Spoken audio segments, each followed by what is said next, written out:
Sa pagkakataong ito, kunin naman natin ang reaksyon ng palasyo hinggil ho sa mga binitawang pahayag nitong si Vice President Sara Duterte at kunin natin ang buong detalye nitong naging pagbibitiw ni Ako Bicol Party List Representative Elizalde Co. May buong detalye dyan si Bombo Annalise Soberano.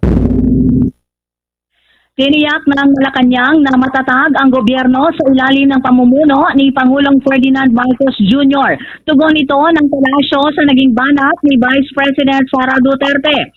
Ayon naman kay Palace Press Officer Undersecretary Claire Castro, isang kasinungalingan ang pahayag ng pangalawang Pangulo. Binigyang diin ng Palace official, ginigiba lamang ng tinatawag niyang mga obstructionist ang gobyerno at gusto lamang siraan si Pangulong Ferdinand Marcos Jr. Diit ni Castro, hindi talaga makikita ng mga ito ang mga ginagawa ng pamahalaan dahil sadyang nagbulag-bulagan ang mga ito. Alegasyon kasi ng pangalawang Pangulo, halatang inaabuso na umano ang mga institusyon at ginagamit ito para sa pansariling interes. Pinaalalahanan naman ni Undersecretary Castro si Vice President Sara Duterte na mismo si Pangulong Marcos ang nagpasimula ng investigasyon dahil nanabunyag ang malawakang korupsyon, partikular sa flood control projects. Binanatan din ni Yusek Castro ang Duterte administration na walang ginawa para labanan ang korupsyon. Pakinggan natin si Palace Press Officer Undersecretary Claire Castro. Malaking kasinungalingan na naman to. Alam natin na matatag ang ating gobyerno, ang pamahalaang ang administrasyong Marcos Jr. Ito ay ginigiba lamang ng mga obstructionist na tulad nila. Malamang hindi nila nakikita anong ginagawa ng Pangulo dahil bulag sila. Nagbubulag-bulagan, nakapikit ang mata. Nakita na natin, sabi nga niya, marami na nagtatestify. Bakit? Ang Pangulo mismo ang nagpasimula ng pag-iimbestiga na ito. Hindi tulad ng nakaraang administrasyon, anong nakita niyang pagbuyanyang o pagbulgar sa mga ganitong klaseng anomalya. So, hindi pwedeng sabihin na wala nagagawa ang ating Pangulo. Siya mismo, tandaan natin, ang nagpasimula ng pag-iimbestiga nito. So, kung ito man, ang bansa natin ay hindi magiging matatag, hindi pwedeng mangyari yan dahil hindi papayagan ng ating Pangulo yan. Samantala, inihayag din ni Castro na hindi sila umaasa pa na may magagandang salita mula kay Vice President Sara Duterte. Hindi naman sinasangayunan ng palasyo ang opinyon ng pangalawang Pangulo na tila naninira sa kasalukuyang gobyerno. Muli si Undersecretary Claire Castro. Hindi tayo umaayon sa kanyang opinyon. Ang opinyon ng ang nais lamang ay manira ng gobyerno at siraan ng ating Pangulo. Wala tayong makikitang anumang magandang salita mula sa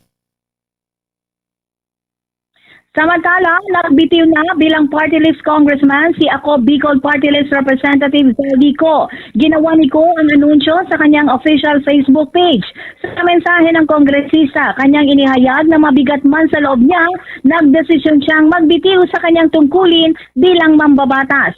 Binigyan din ni Co na sa panahon ng kanyang panunungkulan, sinabi niyang sinikap niyang maging tunay na tagapagsilbi ng mga Pilipino, lalo na sa mga taga Bicol. Ayon sa kongresista, hindi naging madali ang kanyang desisyon, pero ito raw ay para sa kapakanan ng kanyang pamilya at ng mga taong patuloy niyang pinaglilingkuran. Nagpasalamat din siya sa lahat na sumusuporta sa kanya. Natanggap na rin ang Office of the Speaker ang resignation letter ni Representative Co ngayong hapon bandang alas 2:35. Sa sulat ni Representative Co kay Speaker Bogie D, kanyang tinukoy ang mga banta sa kanyang buhay at ng kanyang pamilya. Nakikita din ito na hindi na siya mapagbigyan ng due process sa kinakaharap niyang mga alegasyon. Dahilan, nagdesisyon siyang mag-resign. Mariin namang itinanggi ni Representative Co ang walang basehang akusasyon ni Nabotas Representative Toby Tiangco. Sinabi ni Co na hindi siya nag-mastermind at tinolerate at pinayagan ang umano'y last-minute insertions at realignments in items sa 2025 General Appropriations Act. Pagtiyak ni Co, lahat ng items sa 2025 GAA ay aprobado sa plenary sessions. Mariin ding itinanggi ni Co ang umano'y lantarang pagpapakita ng kanilang pamilya sa magarbong pamumuhay. Mula sa Malacanang, Ang Bombo Anali Montaño Soberano nag-uulat. And this is Bombo Radio Philippines, the number one and most trusted source of news and information. Basta Radio, Bombo. For the most trusted source of news and information, visit our website at www.bomboradio.com. Follow us on Bombo Radio mobile app, Facebook, YouTube, TikTok, and X, formerly Twitter. Like, share, and stay connected. Anytime, anywhere.